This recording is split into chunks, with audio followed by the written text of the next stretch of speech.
Hello students, Hindi study classes में आप सभी का स्वागत है।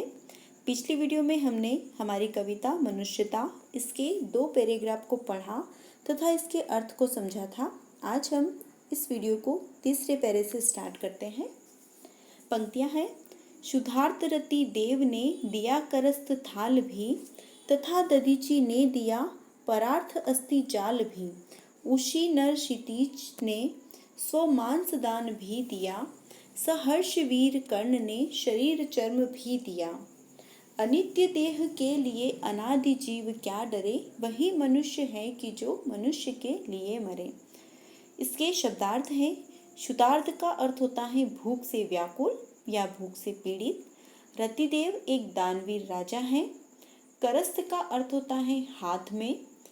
दधीचि का नाम तो आप सभी ने सुना ही होगा। एक प्रसिद्ध ऋषि हैं जिन्होंने अपनी हड्डियों का दान कर दिया था देवताओं के कल्याण के लिए, और उनसे इंद्र के वज्र का निर्माण हुआ था और उन्होंने असुरों पर विजय प्राप्त की थी। अस्थि जाल का अर्थ होता है कंकाल या हड्डियों का ढांचा। उशी नर का अर्थ, उशी नर भी एक गांधार राज्य का राजा है।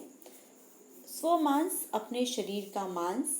सहर्ष का अर्थ होता है प्रसन्नता पूर्वक। कर्ण कुंती का पुत्र है जिसे दान के लिए प्रसिद्ध है। शरीर चर्म कवच कुंडल। अनित्य नश्वर अनादि अमर। जीव का अर्थ होता है आत्मा। इसका अर्थ है, इन पंक्तियों में कवि ने महान व्यक्तियों के उदाहरण देकर मनुष्यता शब्द के वास्तविक अर्थ को परिभाषित किया है और मानव शरीर को नश्वर बताया है। कवि के अनुसार परमदानी राजा रतिदेव ने तीव्र भूख से व्याकुल होते हुए भी उन्होंने एक भूखे व्यक्ति को देखा तो अपने हिस्से का भोजन, अपने थाली का भोजन भी उनको दान में दे दिया था। उसी प्रकार से दधीचि ने मानवता के हितार्थ हेतु, देवताओं के हितार्थ हेतु अपने हड्डियों का दान कर दिया था। अपने योग बल से अपने सारी अस्थि जाल को, अस्थि पंजन को दान में दे दिया था, जिससे कि इंद्र के वज्र का निर्माण हुआ और उन्होंने असुरों का नाश किया।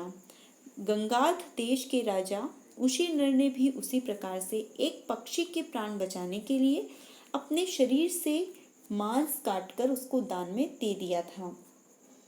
कुंती पुत्र दानवीर कर्ण, जिसका नाम आप सभी ने सुना ही होगा, उन्होंने भी अपने वचन की रक्षा करने के लिए अपने शरीर के अंग कवच और कुंडल को दान कर दिया था। यह संसार नश्वर है। कवि कहते हैं कि ये जो सारा संसार है यह नश्वर है।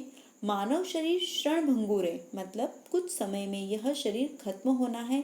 इसलिए भयभीत होने से कोई लाभ नहीं होता। हमें ये पता नहीं कि हमारा शरीर कब तक हमारा साथ देगा, कभी भी मृत्यु आ सकती है और हमारी आत्मा परमात्मा में मिल सकती है। इसलिए भयभीत होने से या डरने से कोई लाभ नहीं होता।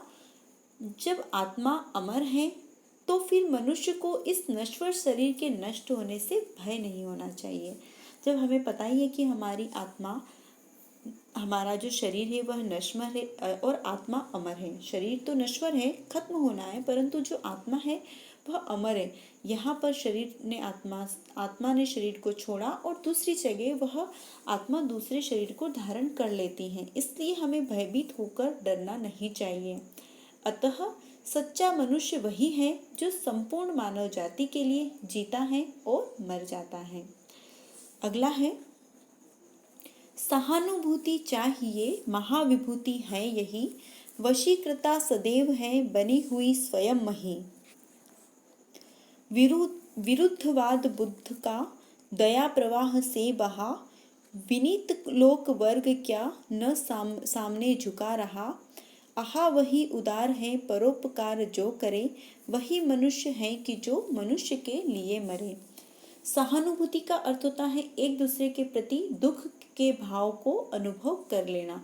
सहानुभूति का अर्थ, जैसे कि किसी के साथ हम सहानुभूति जताते हैं, बोलते हैं कि सहानुभूति जताना, उसका अर्थ यही होता है कि हम दूसरे के दुख को अपना दुख समझकर उसके भाव को समझ लेते हैं। महाविभूति महान व्यक्तियों की गुण रूपी पूंजी। वशीकृता सम्मोहित करना, मही का अर्थ होता है पृथ्वी, विरुद्धवाद का अर्थ होता है विरोधी बातें, विनीत का अर्थ होता है झुका हुआ, लोक वर्ग का अर्थ होता है लोगों के विभिन्न वर्ग। इसके अर्थ हैं, राष्ट्रकवि मैथिली शरण गुप्त इन पंक्तियों से सहानुभूति और परोपकार की भावना एवं कल्याण को मनुष्यता का सर्वोत्तम गुण मानते हैं।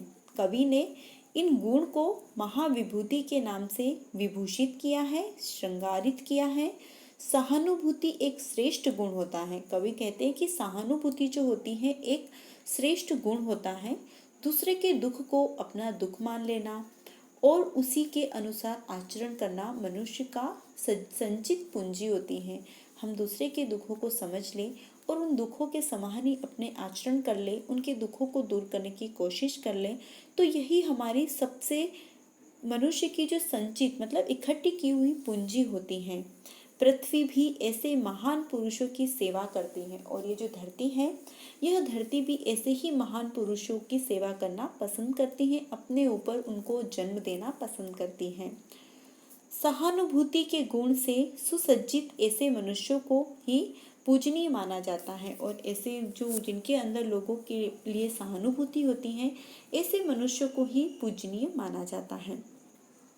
महात्मा बुद्ध का तत्कालीन समाज उनका विरोध करता था। जब महात्मा बुद्ध को ज्ञान और वैराग्य प्राप्त हुआ था, तब वह जब लोगों को उपदेश देते थे तो लोग उनका तिरस्कार करते थे, उनको उनका विरोधी बन जाते थे। परंतु उनकी दया भावना, सत्य, अहिंसा, प्रेम भावना ने विरोध के स्वर को धूमिल कर दिया था।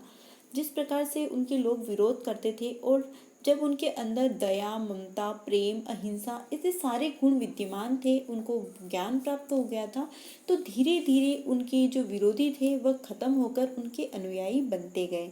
जो व्यक्ति उनके कट्टर विरोधी थे वे भी उनके महानता के सामने नतमस्तक हो गए थे और बुद्ध धर्म अपना लिया। कवि के अनुसार वही मनुष्य मनुष्यता के गुणों से प्रतिनिधित्व बन सकता है जो उदार और परोपकारी होता है। सच्चा मनुष्य वही है जो अन्य मनुष्यों के काम आता है तथा उसके लिए जीता और मरता है। इस प्रकार से मनुष्य को हमेशा दया, करुणा, प्रेम के भाव अपने अंदर रखना चाहिए और हमेशा एक दूसरों के काम आना चाहिए। आज के इस वीडियो में बस इतना ही। आगे की पंक्तियों को हम अगले वीडियो में पढ़ेंगे। तब तक के लिए थैंक यू।